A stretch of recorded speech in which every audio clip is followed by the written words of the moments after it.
Bueno, muchas gracias por la invitación y siempre es un gusto venir nuevamente al Alma Mater a compartir parte de los conocimientos. Les voy a comentar una pequeña anécdota de hace ya algún tiempo, en 1998.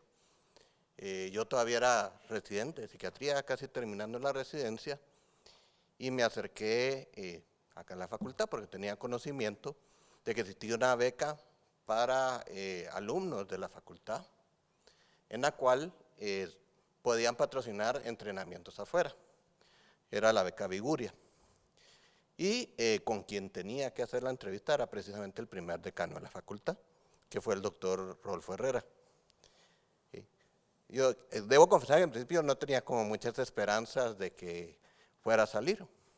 Entonces le empecé a explicar para qué quería hacer ese tipo de entrenamiento y como en los 5 minutos de estar explicando, pues él me dijo, sí, claro que sí, te la damos, ¿verdad? Bueno, me emociono a veces a recordarlo, pero me dijo solo con una condición, tener que regresar a Guatemala a enseñar y a practicar esto. Y de eso se trata, precisamente el tema que les voy a hablar, que se llama Más allá del diván y los psicofármacos, psiquiatría intervencionista e integrativa. Entonces, cuando hablamos de psiquiatría, pues casi que como a la medicina interna parece la diabetes, la enfermedad como muy característica, nos podemos a pensar que tal vez con psiquiatría pues ha sido la esquizofrenia, aunque en realidad pues todos nuestros colegas que son psiquiatras sabemos que no es así. De los pacientes que tenemos en la sala de espera, 8 o 9 son trastornos afectivos, depresión o ansiedad. Y de hecho, eso ha causado que conforme ha pasado el tiempo, las terapias que aplicamos en psiquiatría sean tan variadas como, por ejemplo, desde la atención como muy primaria, que podría ser el uso de psicofármacos y antidepresivos, hasta terapias de otro tipo, ¿no? Como puede ser la psicoterapia y terapias que no entraban dentro del cauce de decir usar psicofármacos o utilizar otros medios físicos que cambien cambios específicos en el cerebro. Y precisamente desde el campo de la psiquiatría intervencionista, donde podríamos decir, se habla de una nueva subespecialidad. Y ese es un artículo del 2013 donde se empezó a hablar de psiquiatría intervencionista. De hecho, podemos decir que en la actualidad se considera como una subespecialidad que utiliza las técnicas de neuroestimulación para modular los circuitos disfuncionales de los trastornos psiquiátricos. Y tenemos ejemplos como muy claros en otras especialidades, tal es el caso de la cardiología, ¿verdad? Donde hay cardiología intervencionista, o de la radiología, donde también existe esto, ¿no? Y es un espectro medio entre lo que sería usar fármacos y algo como mucho más invasivo, que podría ser efectuar una cirugía. Y precisamente en esta gráfica lo demuestra, ¿no? Tenemos el espectro más primario de lo que ustedes pueden observar en su pantalla, lo que sería la medicación, y todo lo que comprende la línea negra que ustedes ven en la diapositiva son las técnicas que utilizan en psiquiatría intervencionista, que es por sus siglas en inglés el TCDCS, el TMS, el Deep TMS, por supuesto lo que conocemos como terapia electroconvulsiva, y hay otra terapia electroconvulsiva nueva que se llama terapia magnética convulsiva. Y el espectro que ya no se consideraría como intervencionista, que es el espectro de ya más quirúrgico, como puede ser, la estimulación vagal, donde necesitamos hacer una pequeña cirugía en el nervio vago, o la deep brain stimulation, donde necesitamos con neurocirujanos insertar un electrodo en estructuras neuronales específicas para poder estimularlas eléctricamente.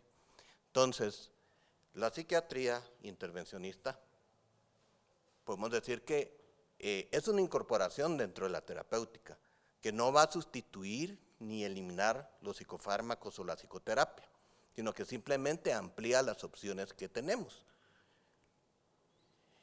Y para practicarla se requieren ciertos conocimientos específicos que nos hacen recordar pues nuestro paso por primer año de medicina, cuando nos ponían física, y sobre todo con profesores bien exigentes, y nos decía, ¿para qué me tengo que aprender esto?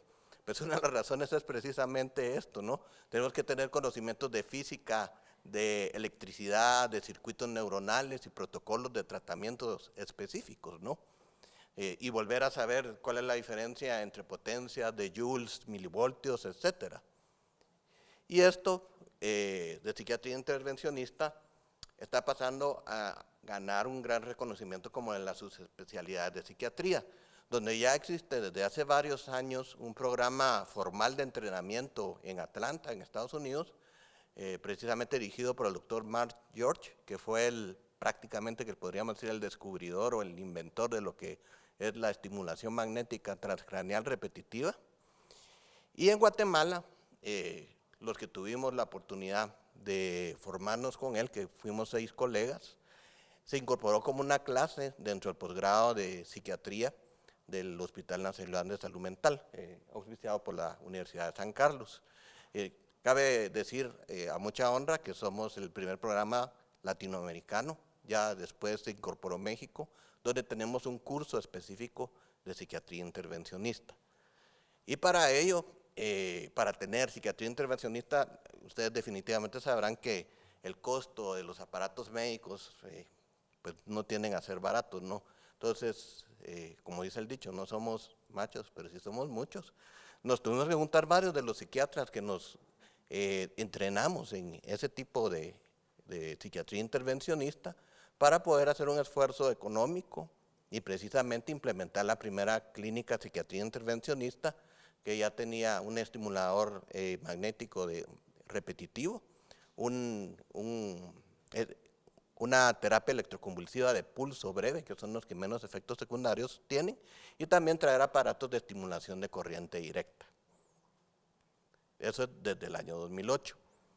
Y este es el ejemplo de lo que nosotros denominamos estimulación magnética transcraneal repetitiva. Es una bobina típica que se pone habitualmente en el hemisferio izquierdo del paciente, frontal, con mediciones específicas.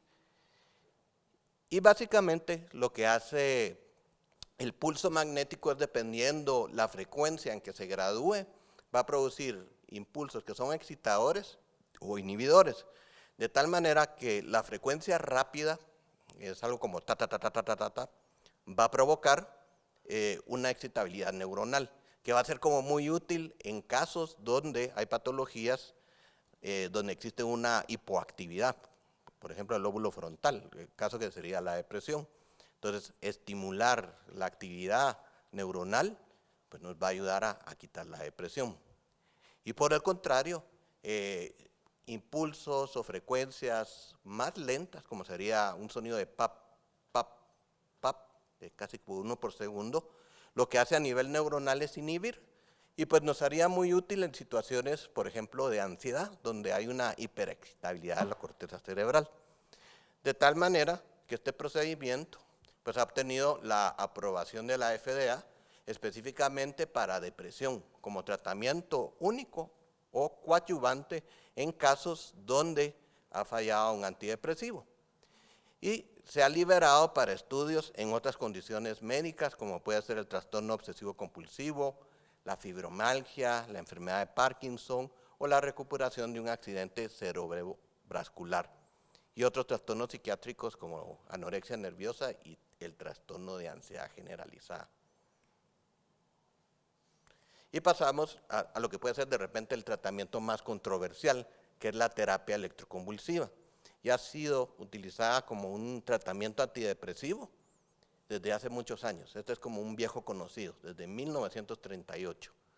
Y por supuesto esto ha ido evolucionando, porque anteriormente era como, podríamos decir, más empírico y rudimentario, pero en participación con las técnicas de sedación profunda que actualmente tenemos y con la modificación de las ondas o el tiempo de estimulación eléctrica que se causa a nivel cerebral, pues cada vez este procedimiento, pues podríamos decir, es como de menores efectos secundarios y aún sigue siendo el procedimiento más rápido y efectivo de tratamiento antidepresivo disponible.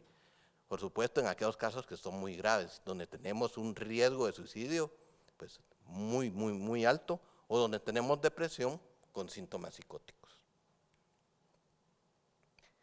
Entonces, en pocas palabras, lo que se hace es una sedación profunda del paciente, muy corta, menos de 10-15 minutos, y en esa sedación se produce un impulso eléctrico que va a inducir una convulsión, ¿verdad? Una convulsión que por supuesto no va a tener movimiento muscular, únicamente va a ser eléctrica porque el paciente se le paraliza brevemente durante 1 minuto para evitar precisamente lesiones.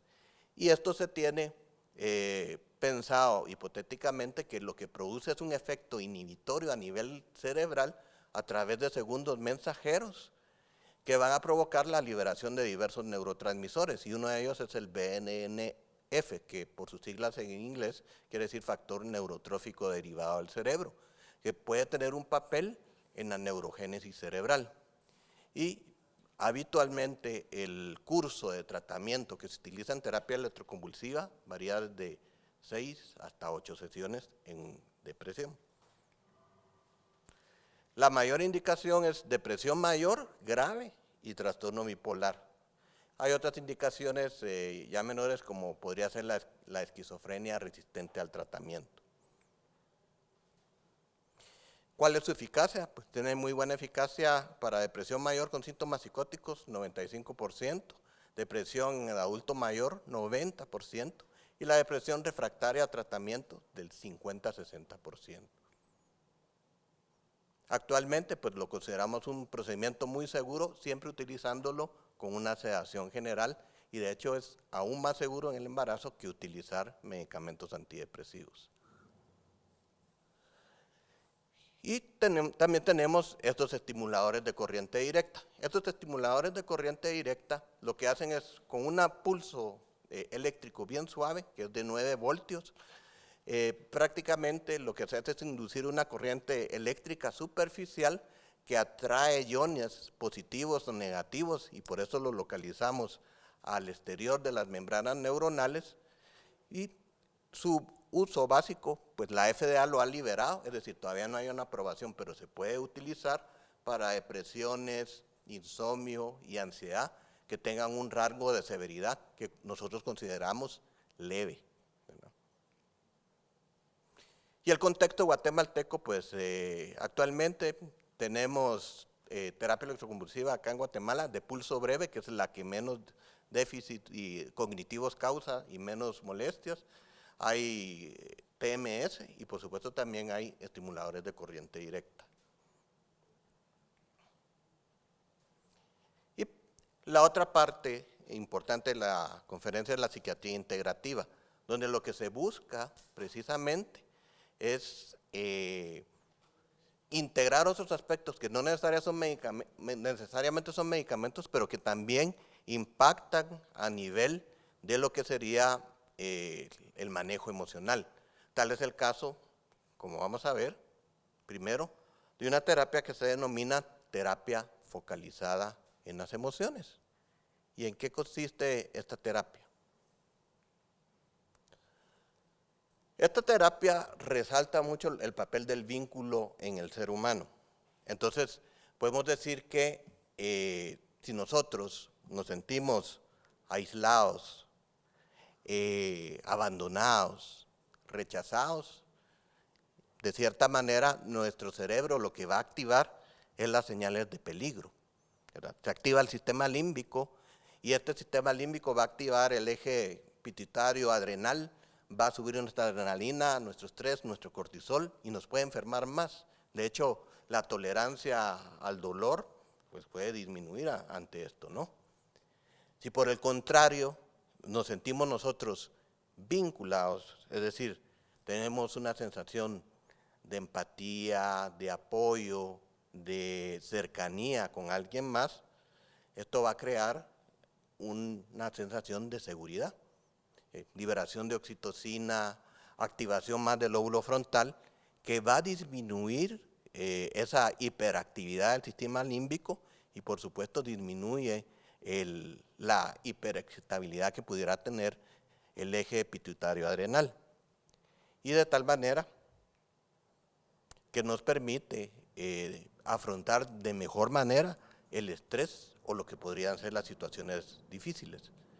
¿Y qué pasa con la terapia focalizada en las emociones? Resalta la importancia del vínculo, la conexión o el apego con los seres humanos, sea una pareja, sea un amigo, sean nuestros padres o familiares, o un mentor o tutor, como una manera poderosa de regulación emocional de las personas.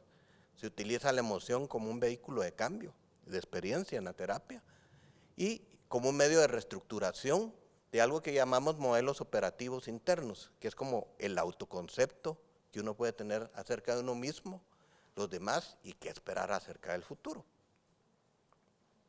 De hecho, la APA la ha considerado como una terapia que tiene un nivel fuerte de eficacia clínica para tratar parejas y un nivel moderado de eficacia clínica para tratar depresión. Y hay un estudio que se realizó en el 2014 que básicamente consistía en poner como brazalete a nivel del tobillo derecho, y ese brazalete daba pequeños toques eléctricos, mientras se hacía un estudio de imagen funcional, de una resonancia magnética funcional, para ver cómo se activaban las áreas del dolor. Y habían diversos grupos, ¿no? Un grupo control, que era un grupo donde el paciente estaba solo, se le decía que iba a sonar la alarma y iba a tener el toque eléctrico, y se veía cómo se activaba la corteza cerebral.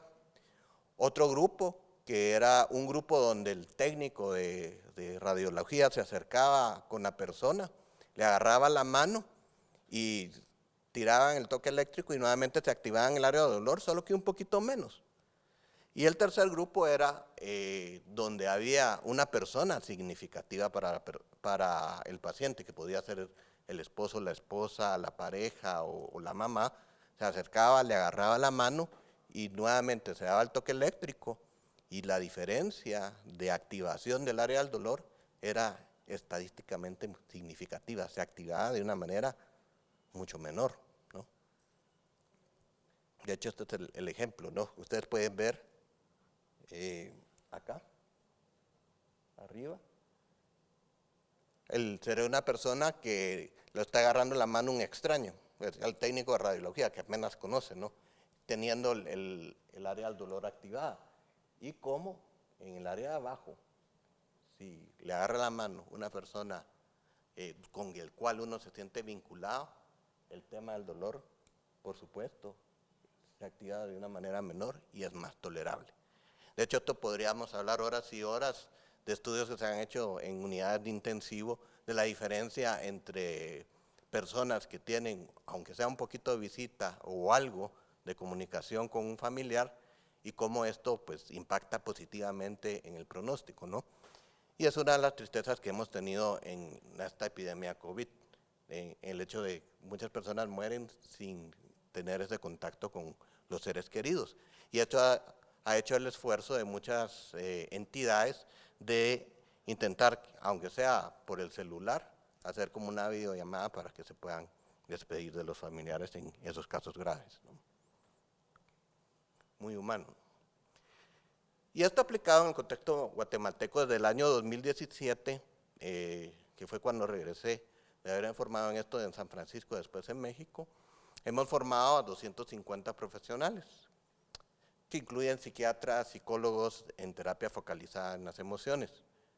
Y de hecho, pues hemos seguido trabajando en investigación, y de tal manera que Guatemala es uno de los países sedes, junto a España, Argentina, México y Costa Rica, donde la Universidad de Navarra y la Universidad de Utah están haciendo un estudio en conjunto con la creadora del modelo, que es Sue Johnson, y que tiene un instituto que se llama ICEF en Canadá, este estudio que se llama EFECTS, que son efectos de la terapia focalizada en las emociones en la pareja, en países de habla hispana, ¿no? En la habla española. Y desde el año 2018 forman parte de las clases del programa del posgrado de residentes de psiquiatría. Y también cabe mencionar que somos el único programa prácticamente a nivel mundial que tiene un curso de FT para los residentes. Otro de los temas es la microbiota bacteriana, la flora intestinal de lactobacilos, bifidobacterias que tenemos. Se han ido descubriendo en los últimos 7 años el papel tan importante que juega la microbiota en diversas enfermedades, como puede ser la depresión, como puede ser la ansiedad y también el autismo. De hecho, si tenemos una microbiota deficiente, se causa un efecto de intestino permeable que no permite la absorción adecuada de nutrientes.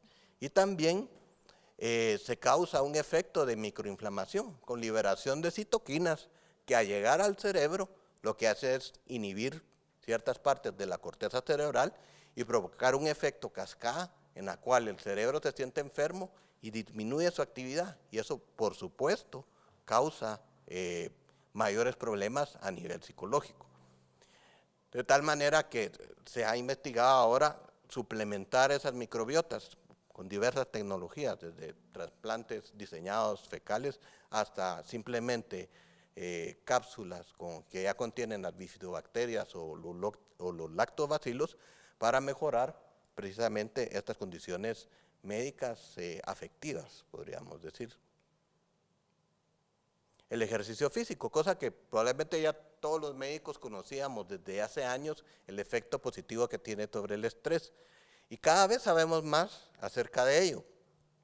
Y más no solo por el tema de la liberación de endorfinas, sino que el aumento de la circulación periférica a nivel cerebral pues va a causar una mayor activación frontal que regula las emociones, pero también se liberan otro tipo de neurotransmisores, como puede ser la serotonina, el factor neurotrófico derivado al cerebro, disminuye la liberación de ACTH, aumentan las endorfinas y los endocannabinoides, ¿verdad? Y causan eso más sensación de placer, y por supuesto efectos de disminución de sustancias que afectivamente podrían molestar, como puede ser el cortisol, el factor de necrosis tumoral, las interleuquinas, ¿verdad?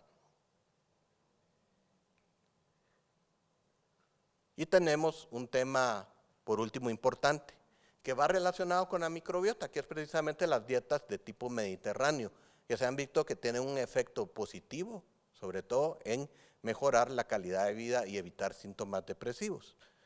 Y algo importante de esta dieta de tipo mediterráneo es que, a diferencia de la occidental, podríamos ser más americana al norte, donde se consumen muchas grasas, cosas fritas, pocos vegetales y pocos pescados, es que la dieta mediterránea alta en omega 3 y micronutrientes, ¿verdad? Pescado, aguacate, aceite de oliva, frutos secos, va a contribuir de una manera positiva a lo que es precisamente también la microbiota bacteriana, ¿verdad? Las bifidobacterias y los lactobacilos.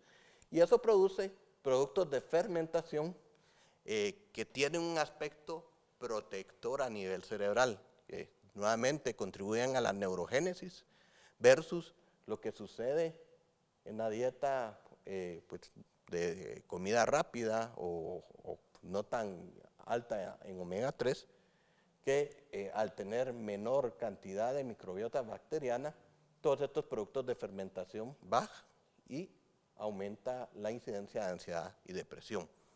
De tal manera que ahora los psiquiatras pues estamos integrando pues un montón de aspectos que no simplemente son dar medicamentos, sino que también podamos usar psiquiatría intervencionista, ¿verdad? Con esa metodología somática a través de electricidad o magnetismo, o bien también podemos recordar cosas, pero ya con estudios específicos sobre la buena alimentación y el ejercicio que va a conllevar precisamente a una mejoría en estas condiciones médicas. Entonces, tenemos un espacio para preguntas y comentarios.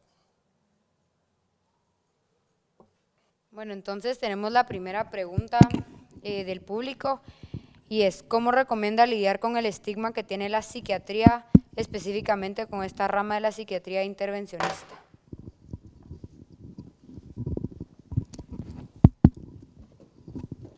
Bueno, esta es una pregunta súper importante. Y yo diría que el caso más paradigmático es el de la terapia electroconvulsiva.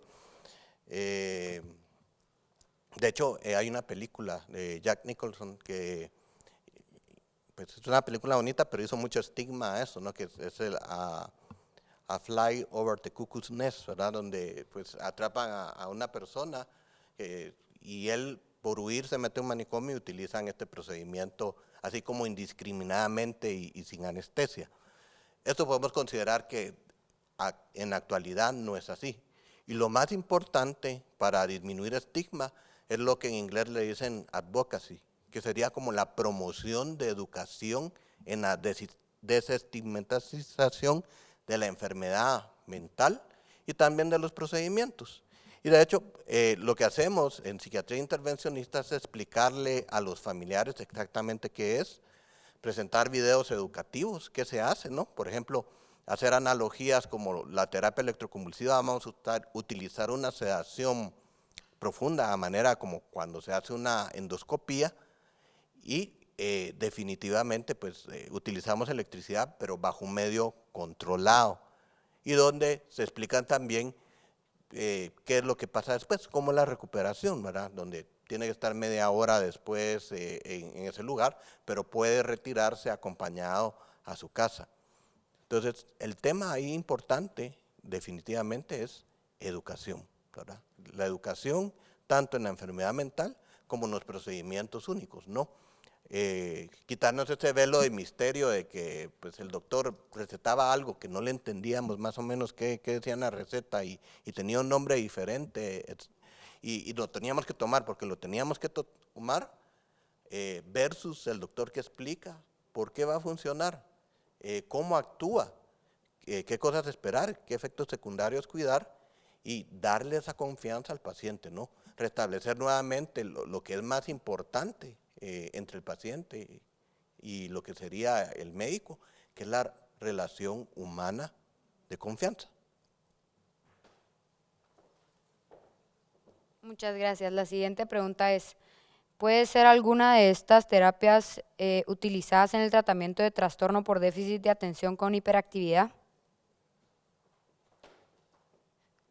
La respuesta actual es que todavía no hay datos suficientes como para ser recomendada.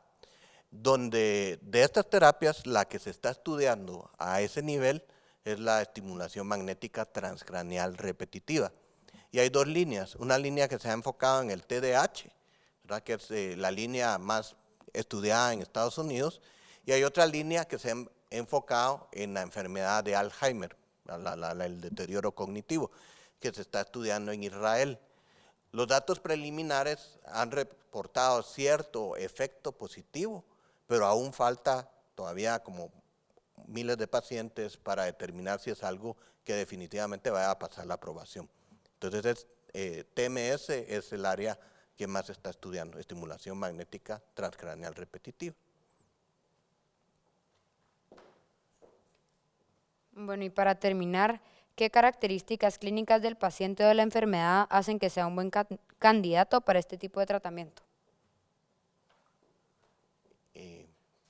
¿Para algún tratamiento en especial? O la intervencionista. Bueno, les voy a decir cada uno, como no lo especificaron. Terapia electroconvulsiva, depresión grave, con ideas suicidas y donde hay resistencia a antidepresivos, donde se han probado 2 antidepresivos y no ha funcionado y el caso es muy grave. Depresión que además tiene síntomas psicóticos, es decir, donde hay alucinaciones, delirios, que es alteración de la realidad y mucha agitación del paciente. Enfermedad bipolar en cualquiera de sus crisis, siendo crisis fuerte, sea una crisis depresiva con ideas suicidas o sea una manía demasiado agitada o violenta. Esas son las indicaciones, podríamos decir, del TEC más especiales y también en esquizofrenia resistente.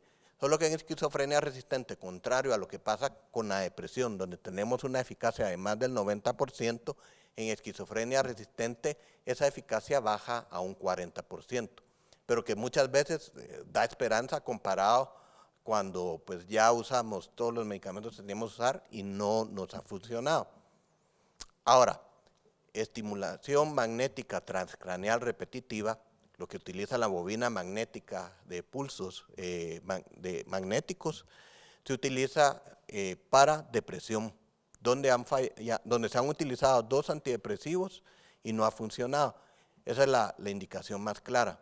Si ustedes pueden comparar con TMS, siempre va a ser mucho más efectiva la terapia electroconvulsiva que el TMS. Sin embargo, el TMS es como más cómodo para el paciente porque no es un procedimiento que no requiere sedación profunda y es un procedimiento aún mucho más ambulatorio. El paciente puede llegar solo, usa su sesión de 20, 30 minutos y sale caminando solo de la clínica sin ningún problema. Y el último procedimiento que tenemos de psiquiatría intervencionista, que es la estimulación de corriente directa, pues es como el más portátil de todos, porque el paciente carga su aparatito, su estimulador de corriente directa, se les enseña cómo ponerse los electrodos, ¿verdad? Porque tienen que tener una ubicación especial para hacer polaridad positiva o negativa en base a si queremos dar un efecto pues antidepresivo o ansiolítico. Y ese sería el caso para depresiones, ansiedades o insomnios leves. No causan una interferencia significativa de la persona, sino que simplemente una molestia, y en el cual probablemente el paciente no quiere utilizar medicamentos. Entonces, es una muy buena alternativa a utilizar. Muchísimas gracias, doctor. Esas serían todas las preguntas. Con gusto. Gracias.